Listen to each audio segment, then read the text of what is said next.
Hey! There you are. I've been calling. I was worried. Oh, I'm sorry. I didn't know that you were doing a night shift. Yeah, well, something came up. Well, it wasn't physical therapy. I stopped by in case you were there. Frankie, you've missed the last 4 appointments. Well, I've been busy. Yeah, well, your doctor says that if you don't continue with the therapy, then all of your hard work and progress could be lost. Hey. What's wrong? What is it? I messed up, Randy. And the worst part is, it could ruin my mother. Well, last night was rich. Oh, you were keeping up. Trust me.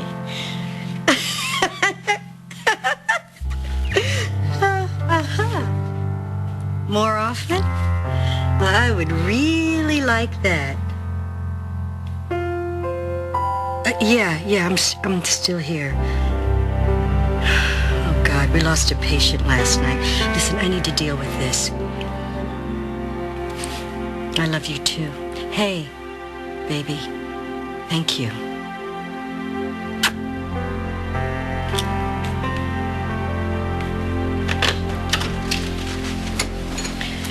I just got your message. I'm sorry. Where were you last night? All we needed was approval to eat the OR costs. You never called. Mr. Wheeler died. The patient could have been saved. When I walked in and I saw my mom and dad connecting for the first time in forever, I just didn't want her to use work as an excuse to cut it short. Okay, well, there's nothing wrong with wanting to help your parents. Randy, I didn't deliver a message to the chief of staff and a man is dead. I just wanted my mom and dad to have some quality time, and because of my choices, a man is dead. Yeah, but you said it yourself. Dr. Simon said it wasn't an emergency. Frankie, you cannot blame this on you. I could have. I should have called my mother the minute he told me about the problem, but what did I do? I reacted like a son instead of a doctor. So what do you do now? Make it right. How? Well, if I tell my mom that I chose not to give her the message because I wanted her and dad to have some time together, she's going to feel guilty and she'll cover for me, so I'm going to tell her I forgot. That way all the blame stays on me, where it belongs. We all decided to waive our fees since Wheeler was uninsured. But we needed your approval for the hospital to pick up the facilities and materials cost. I talked to Frankie. He said he'd call you. We were on standby, waiting. If you didn't feel the hospital could absorb the cost, we were ready to transport Wheeler to county. What happened? The aneurysm burst. We opened him up, but he'd lost too much blood. If I'd been here, he wouldn't have died. Thank you, Dr. Simon, for updating me. And I'm sorry about Mr. Wheeler.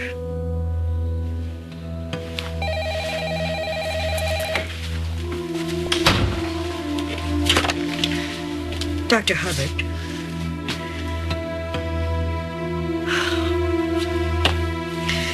Thank you. No, I'll tell the family.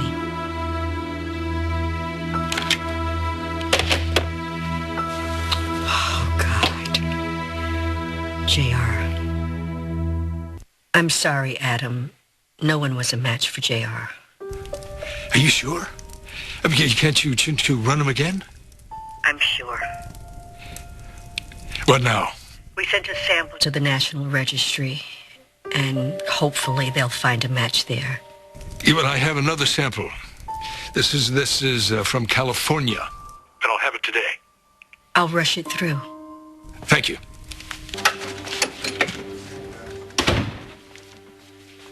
We need to talk. We do. Dr. Simon asked you to call me about the Wheeler case? Yes. You told him you called me. You didn't. Why? Because I screwed up. Big time. And it's all my fault. I was at your desk when Dr. Simon came in and explained the situation. I got busy on the phone taking other calls and messages, and I forgot. There will be an inquest. I know. That's why I want you to deal with it now. Step up. Explain that the patient's death was my failure to follow through. Okay, if I come forward now, it'll save everyone a lot of time. Frankie, one phone call. That's all it would have taken. I know. I was juggling too many things. It slipped my mind. Look, you have every right to be angry with me. So treat me like any other doctor who messed up. Let me deal with the consequences. No. I'll deal with it. I'm not going to let you take this on, Mom. I will handle it, Frankie.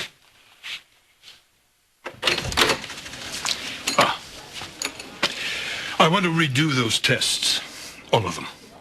It won't change the results. Well, mistakes can happen. We want to double check every one of them. No mistakes were made, Adam. The tests were clear. No one's HLA matches JR's. Well, then test me. We've already been over this. Given your heart condition, the medication that you are on, you are not a candidate. I'm the boy's father. How much better match do you need? I know that you'll do anything to protect your son. But the rules are the rules. I'm on the board. You're already in a very tenuous position, given the financial status of all this. I'm sorry. But if you get me the swab that you mentioned on the phone, I'll push that through the lab. Other than that, there is nothing else I can do. Yes.